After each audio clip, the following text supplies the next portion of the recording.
Yadda 'yan bindiga suka kashe ma'aikaciyar Aso Rock. Fadar shugaban Najeriya ta bayyana alhininta kan kisan da aka yi wa Mrs. Letitia Nankan Dagan, wadda mataimakiyar darakta a ɓangaren mulki ce a fadar shugaban ƙasa.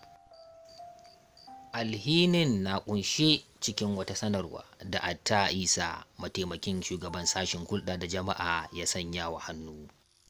A sanarwar, babban sakatare a fadar shugaban Najeriya da ke Abuja, Jalal Arabi, ya bayyana kisan da aka yi wa Miss Letitia a matsayin babban rashi ga iyalanta, har ma ga ɗaukacin ma'aikatan fadar shugaban ƙasa. Ma'aikaciya ce mai sadaukar da kai da kuma mai aiki tukuru, kuma mun ji zafin kisan gillar da aka yi mata, in ji Arabi yayin wata ziyara da ya kai ga 'yan uwan mamaciyar. Arabi ya kuma bayyana ƙarfin gwiwa cewa 'yan sanda za su gano waɗanda ke da alhakin kisan Miss Letitia, kuma doka za ta yi halinta a kansu. Miss Dagan, mai shekara 47, 'yar asalin jihar Filata ce, ta yi aiki har kimanin karfe 8 na daren Litinin a ofishinta.